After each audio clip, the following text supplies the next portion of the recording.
Varlė keliautoja. Garšino pasakos motyvais. Scenarijaus autorius Erdmanas, režisieriai ir dailininkai statytojai Trusovas ir Kationočkinas, kompozitorius Meijerovičius.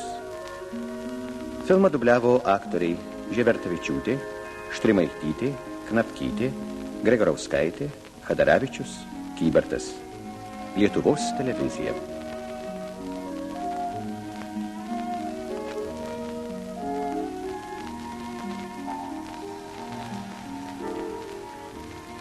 Gyveno kartą pasaulyje. Prašau atleisti. Bet jūs patys matote, koks šiandien bjaurus oras. Taigi, gyveno kartą pasaulyje varliukė kvaksiukė. Koks šiandien puikus, tingas oras. Kaip gera gyventi. Jūs teisi, kaimynė. Gyventi tai toks malonus dalykas. Ar netiesa?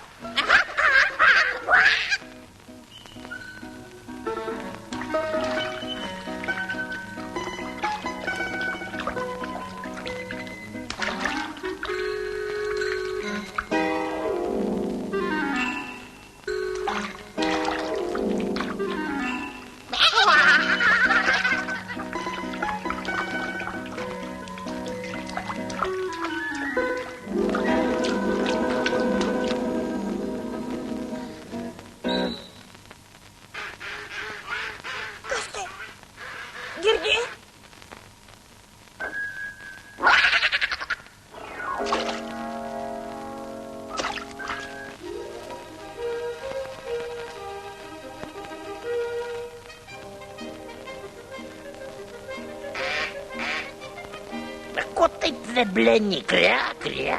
Sakyk aiškiau, kas yra. Noriu valgyti. Vėl valgyti.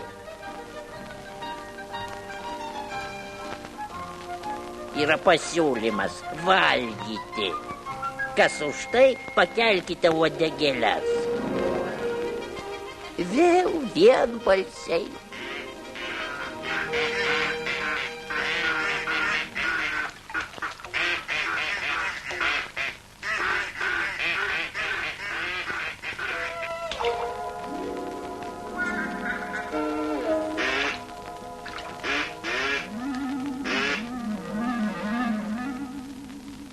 Nejaugi jų ilgai nematysim. Nemanau. Tokiu metų laiku visos antys skrenda į pietus. Į pietus? O kas tai yra pietus? Šito net mano senelė nežinojo. O mano senelė buvo pati išmintingiausia liūno varlė. Dėja, ją prarijo gandras.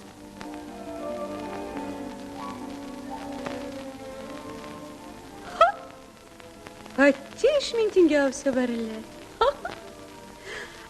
Jei žinočiau, kas yra pietus. Rikiuokis.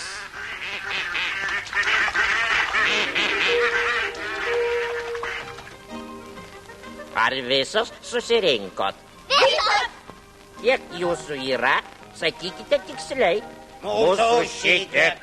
Ir antra tiek. Pusė tiek. Ketvirtis tiek. Vadinasi, iš tikrųjų visos. Galime skristi. Atleiskite už nekuklų klausimą. Jūs sakote pietus. O iš viso, kas tai yra pietus? Pietus tai kraštas primenantis rojų. Ar ten yra balų? Ir dar kokių? Didžiulių, gražių. O mašalų ten yra? Ištisi debesis. O odų?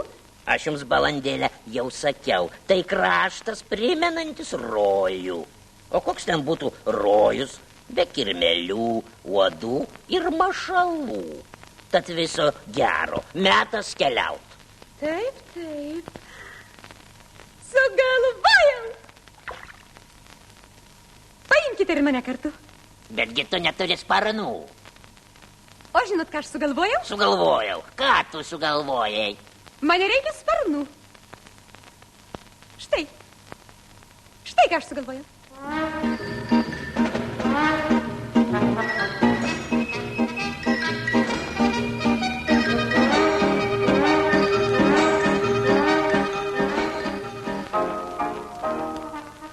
Tegul du patys stipriausi antinai žengia į priekį 3 žingsnius. O, tuo geriau. Vadinasi, jūs galėsite pakeisti vienas kitą. O to tarpu prašau prieiti jūs ir jūs.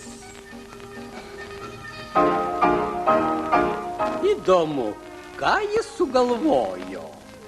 Kokį nors nieką. Vaksė, tu neteisi, tai kažkokia nepaprasta varlė. Vaksiu, ji pati paprasčiausia varlė. Graži varlė ir daugiau nieko. Dabar aš įsikipsiu jūs ir mes skrisime visi kartu. Tiesą sakant, jūs skrisite, o aš važiuosiu.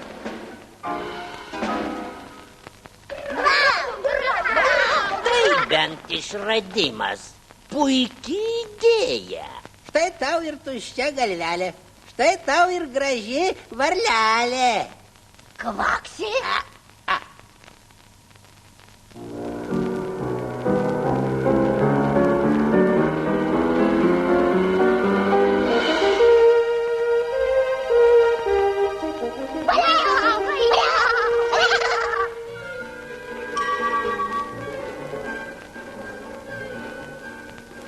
Ak, jeigu jūs žinotumėt, kaip jautėsi Kvaksiukė. Kokia aš kvailė. Tai jos svarbiausioji mintis. Be jos, patikėkite, buvo dar ir kitokių minčių nuotrupų. Ir ką aš sumaniau? Oi, kodėl aš tuojau nukrisiu? Lygiuokite. Kai sakau ir, pakelkite sparnus. Kai viens, nuleiskite. Ir viens, ir viens, ir viens, ir viens.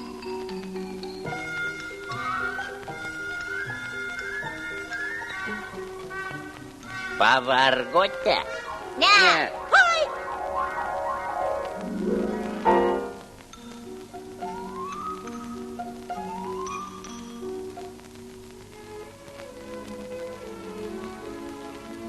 Atkreipkite dėmesį į lankas, besidriekiančias tai šen, tai ten.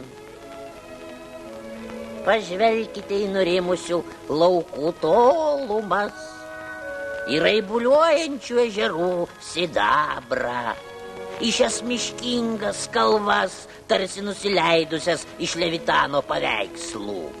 Deja, varlė šito nematė. Kybodama ant rykštelės, ji galėjo žiūrėti tik aukštyn ir matė vien debesis slenkančius virš jos. Vakarop antys nusileido pailsėti. Na, koks įspūdis? Koks? Oi.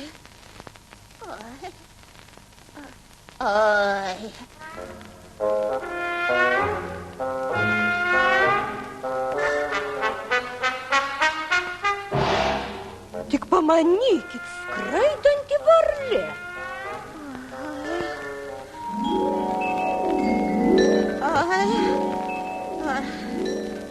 Visiškai suprantama, pirmą kartą pakilusi padangę, kam nebūtų bloga.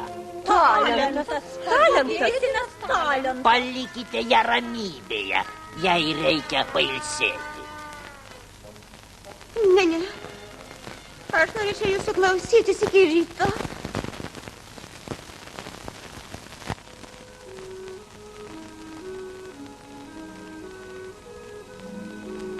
Rytą Kvaksiukė paprašė antis skristi ne taip aukštai. Ji norėjo nors šitą pamatyti.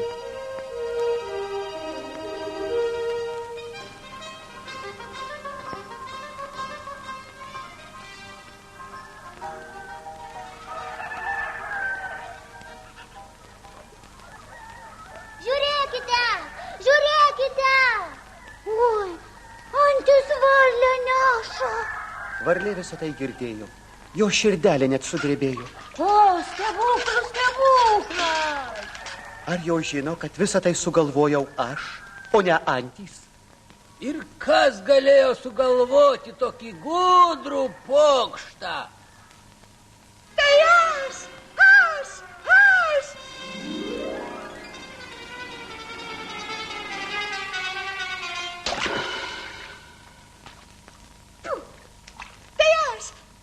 Aš tai sugalvojau.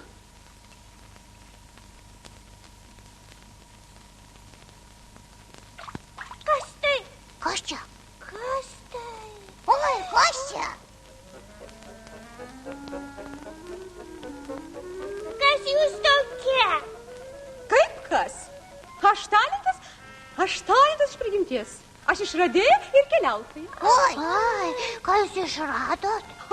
Aš išbandžiau mokslinį fantastinį būdą, kaip keliauti kartu su antimis. Kur jūs su antimis keliavote? Kur? Padangė. Ir kur jūs buvote? Pietuose. Prašau papasakoti. Pietus. Tai kraštas, priminantis rojų. Aš vis atsimenu, kaip skrendu padangę. Skrendu. Ir staiga matau toli, be galo ir be krašto, nusidriekusias didžiules, gražias balas. Tarytum jos būtų iš nuostabių Levitano paveikslų.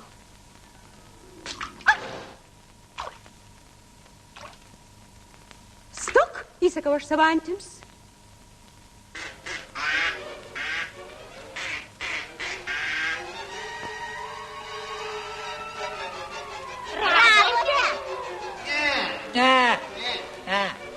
Kągi mes darysim? Dar ieškosim, ar skrisime tolyn? Tolyn. Balsuosime. Kas už tai, kad ieškotume, pakelkite uodegėles. O kas už tai, kad skristume tolyn? Vadinasi, viskas priklausys nuo manęs. Mano balsas lemiamas. Leiskite pagalvoti.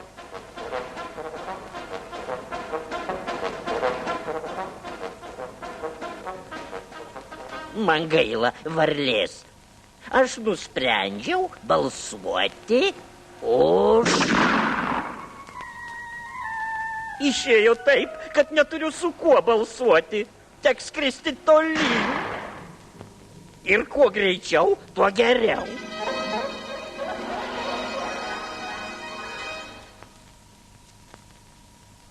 O kai antis nusileido, vietinės varlės apspito mane ir kad ėmė mėtyti. Negi mes blogesnės. Na, mielosios, mėtykime ją. Tai gyvoja keliautoja. Tai gyvoja išradėja. Tai gyvoja pavydėtinas talentas. Leiskite man staptelėti prie šio paveikslo. Kiekvieną dieną kvaksiukiai pasakoja apie savo kelionę. Aš vis atsimenu, kaip skrendu. Pasakodavo ji visuomet vieną ir tą patį, o kai tik baigdavo pasakoti, ją imdavo mėtyti.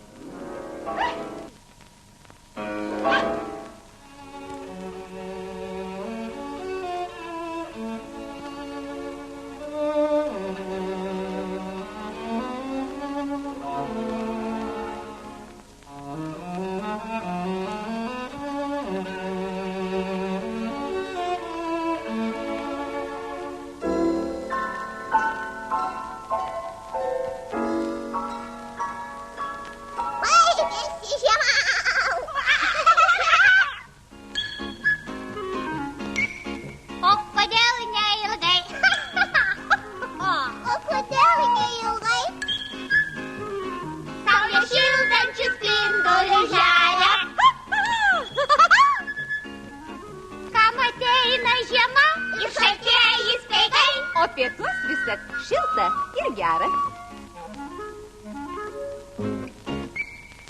Aš vis atsimenu, skrendu padangėmis.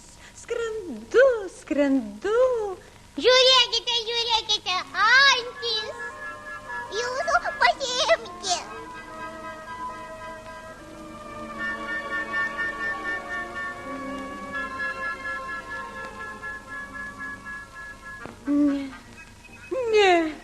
Ne, čia ne mano antis.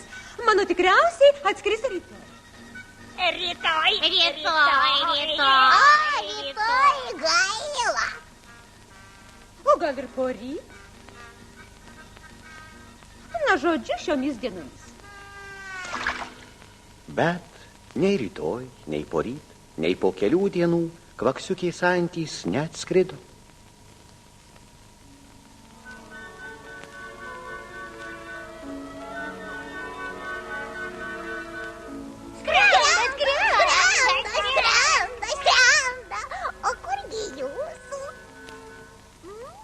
Manęs tikriausiai atskris rudeniu. Ir vėl mes visos kartu skrisime į pietus. Pietus. Aš atsimenu, skrendu padarti. Skrendu. Ką visą tai reiškia? Tai reiškia, kad jūs apgavikė.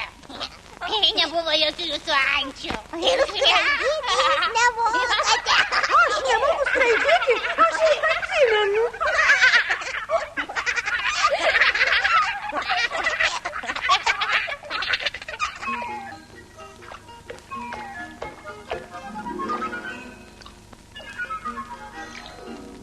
Gal tu mane suprasi? O, buožgalvi. Aš tokia nelaiminga. Prisiekiu, aš skraidžiau. Ir dar skraidysiu. Pamatysi, kad skraidysiu. Skrisiu. Skrisiu.